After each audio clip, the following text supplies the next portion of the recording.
বহুদিনৰ বিৰতিৰ অন্তৰত পুনৰ এটা সুন্দৰ কাহিনী লৈ আপোনালোকৰ মাজলৈ আহিলোঁ। অকণমান সময় ধৈৰ্য ধৰি আৰম্ভণিৰ পৰা শেষলৈকে কাহিনীটো শুনিবচোন। তেনেহ'লে আহক পলম নকৰি কাহিনীটো আৰম্ভ কৰোঁ।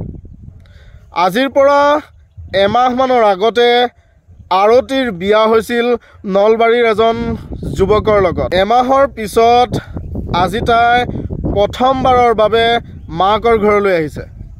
বায়েকক পাই ভায়েক ভনীয়েকহঁতৰ মনত আনন্দৰ সীমা নাই। কিমান যে প্ৰশ্ন বায়েকক সিহঁতৰ। এগিলাচ পানী আনি মাকে আৰতিৰ হাতত দি ক'লে, তহঁতে আৰু বায়েৰক কিমাননো আমনি কৰি থাক, যাচোন পিছত কথা পাতিবি, এতিয়া তহঁতে বাহিৰলৈ যা। মাকৰ কথাত আৰতিৰ ভায়েক ভনীয়েক দুটাই ৰুমৰ পৰা বাহিৰলৈ ওলাই যোৱাৰ লগে লগে আৰতিয়ে মাকক সাৱটি ধৰি উচুপি উচুপি কান্দিবলৈ ধৰিলে। অকস্মাত আৰতিয়ে এনেদৰে কন্দা দেখি মাকে আচৰিত হৈ সুধিলে, মাজনী কি হ'ল তোৰ, এনেকৈ কান্দিছ কিয়? মাকৰ প্ৰশ্নৰ উত্তৰত আৰতিয়ে কান্দি কান্দিয়ে মাকক ক'লে, মোক কিয় সেইখন ঘৰলৈ বিয়া দিছিলা মা? সেইখন ঘৰত মোৰ কোনো আদৰ নাই, সন্মান নাই। পুৱাৰ পৰা গধূলিলৈকে গোটেই ঘৰখনৰ কাম মই অকলশৰে কৰিব লাগে। দিনটোৰ আধাতকৈ বেছি সময় মই পাকঘৰত সোমাই থাকোঁতেই যায়। অকণো আৰাম নাই মোৰ সেইখন ঘৰত। নিজকে মোক সেইখন ঘৰৰ এজনী চাকৰণীৰ নিচিনাহে লাগে। এনেকুৱা লাগে যেন মই নৰকৰ যাতনা ভুগি আছোঁ। আৰতিৰ মাকে মনে মনে আৰতিৰ কথাবোৰ শুনি গৈছিল। আৰতিয়ে চকু পানীখিনি মচি পুনৰ ক'বলৈ আৰম্ভ কৰিলে, মাজে সময়তো মোৰ মানুহজনলৈও বহুত খং উঠে। চোৱাচোন, আজিৰ দিনত নিজৰ পত্নীজনী থাকোঁতেও দৰমহাৰ আধাতকৈ বেছি টকা নিজৰ মাকৰ হাতত তুলি দিয়া কোনোবা মানুহ আছেনে বাৰু?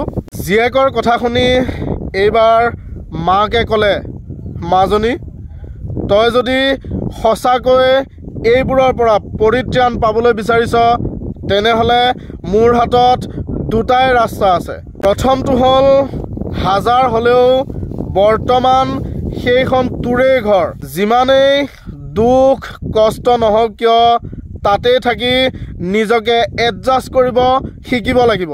আৰু দ্বিতীয়তে, এটা ভাড়াঘৰ লৈ জোঁৱাইৰ লগত তই বেলেগে থাকিব পাৰ। তাত তেতিয়া তই কাৰো কাৰণে চাহ ভাত বনাব নালাগে, কাৰো কাপোৰ ধুব নালাগে, বাচন ধুব নালাগে। জোঁৱাইৰ গোটেই দৰমহাৰ টকাখিনি তয়ে হাত কৰি ল'ব পাৰিবি।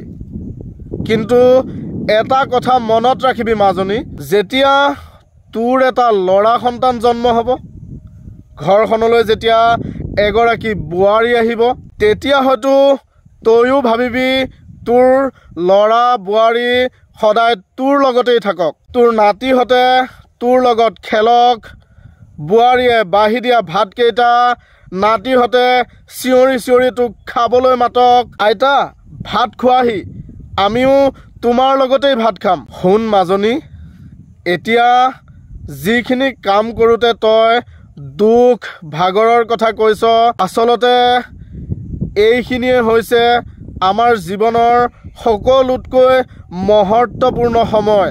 আৰু এই কামখিনি এজনী গৃহিণীৰ বাবে আটাইতকৈ সহজ কাম। এতিয়া যা, হাত মুখ ধুই কাপোৰযোৰ খুলি ল।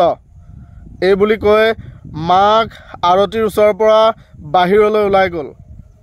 মাক ওলাই যোৱাৰ পিছত আৰতিয়ে কিছু সময় তেনেদৰে বিচনাখনতেই বহি থাকিল। পিছদিনা ৰাতিপুৱাই আৰতি যাবলৈ ওলাল। মাকে আৰতিক সুধিলে, কিয়, তই দেখোন দুদিনমান থাকিম বুলিহে কৈছিলি?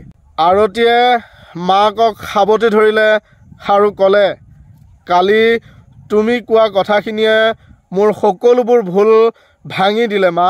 মই যাওঁ মা, মোৰ অনুপস্থিতিত ঘৰখনত বহুত অসুবিধা হ'ব নহয়। দেউতাক পানী গৰম কৰি দিব লাগিব, শাহুমাক সময়মতে ঔষধ দিব লাগিব, মানুহজন অফিচলৈ যোৱাৰ আগত কাপোৰত ইস্ত্ৰি কৰি দিব লাগিব এই বুলি মাকক সেৱা এটা কৰি আৰতি গ'লগৈ। এতিয়া আপোনালোকেই কওকচোন, মাকে ভাল কাম কৰিলে নে বেয়া কাম কৰিলে?